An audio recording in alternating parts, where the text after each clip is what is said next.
Thank you, Mr. Chair. Given that a number of states have spoken about Palestine directly, we have prepared 3 replies, which we will read one after the other, and we kindly ask for your indulgence in that regard. We will first respond to Israel's statement.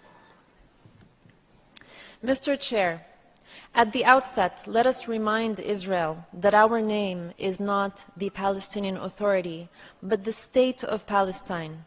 Sure, your finance minister said at an event in Paris earlier this year, there is no such thing as a Palestinian people. And your prime minister on the 24th of September held up a map at the General Assembly entitled The New Middle East, in which Palestine was deleted and replaced entirely with Israel. But if your government is annexationist and racist, this body is not, and we ask you to kindly adhere to UN protocol and nomenclature and to show respect to all stakeholders in this room. Let us also remind the Israeli delegate that the lack of rules of procedure for this meeting does not give carte blanche to lose all sense of decorum when speaking to interlocutors in this room. To the other states and civil society in the room, let me simplify Israel's statement for you. Other than throwing insults around and making grave, baseless accusations, Israel said something that should make all of you shudder. It effectively said, I can kill any and every person in Gaza. The 2.3 million people in Gaza are either terrorists or terrorist sympathizers or human shields, and are therefore legitimate targets. Every person, according to Israel, falls into one of these 3 categories: a child, a journalist, a doctor, a UN staff, a newborn baby in an incubator. And so, according to Israel, it can kill them and then have the audacity to come to this room and tell the world with a straight face, we are acting in accordance with international law. The death of each of the over 11,350 people killed over the past month, be it children, journalists, UN staff, the sick, the elderly, according to Israel, was justified. Think about that for a moment and let it give you pause. Anyone espousing this warped logic has no shred of humanity, no sense of morality, and no knowledge of legality. But guess what? Your carpet explanation for carpet bombing will not fly. People are not fools. The people in this room are seasoned diplomats who are well-read, have a knowledge of history, and many of whom have seen your government make the same arguments during your 6 previous military aggressions on Gaza in the past 15 years. They have seen you resort to collective punishment, targeting of Palestinian children, journalists, medical staff, aid workers before. They have seen you forcibly transfer our communities, colonize our lands, demolish our homes, and evict families from their own properties since the 7th of October and for the 75 years that preceded it. They have seen your state-sponsored disinformation campaign before. Again, not fools. Don't insult our intelligence.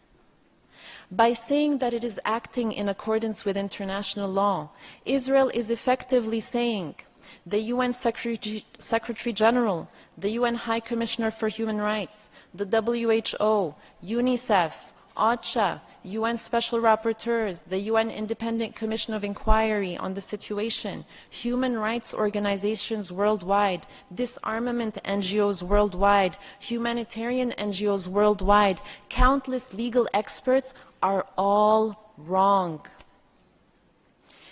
Everyone is lying about Israel violating international law, and we are asked instead to believe Israel, the state that is actually doing the indiscriminate killing.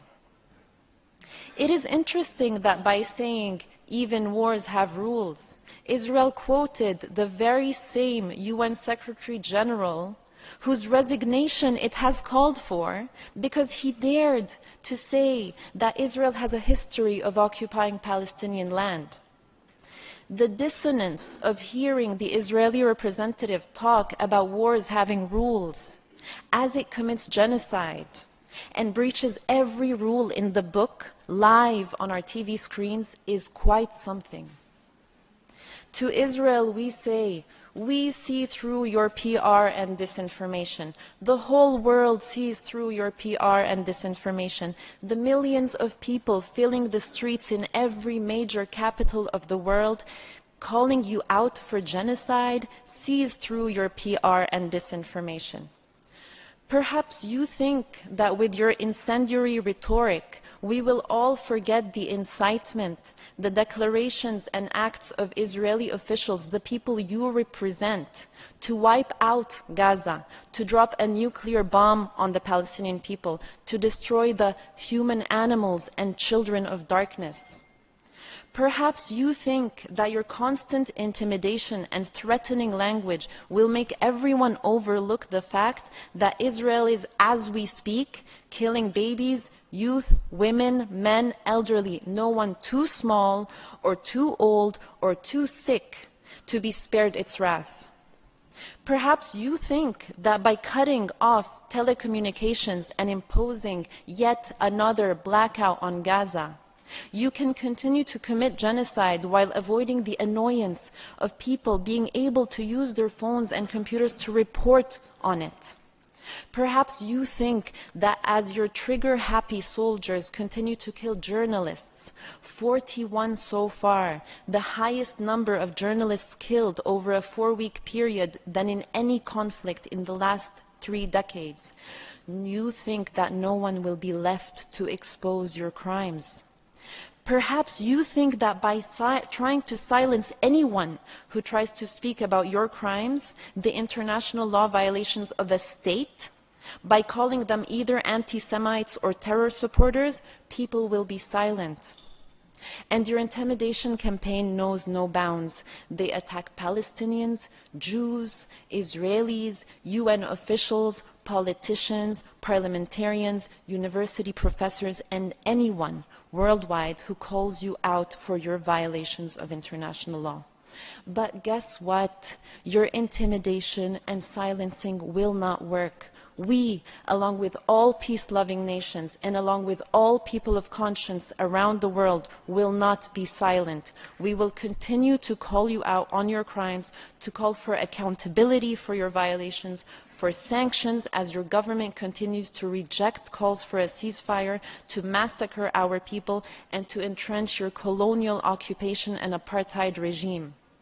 Something your country should have learned over the past 75 years is that the Palestinian people are a people who refuse to disappear. And your nuclear threats and your bombs and your tanks and your bulldozers will never break the Palestinian people's will to be free and to live in the dignity and peace to which all people are entitled. Unlike you, we have consistently stood in this forum calling for respect for international law, for ethical principles to guide state behavior, for peace over war, for humanity over national interests, for disarmament over destruction. Once again, we stand in this forum to call on all states to respect and ensure respect for international law.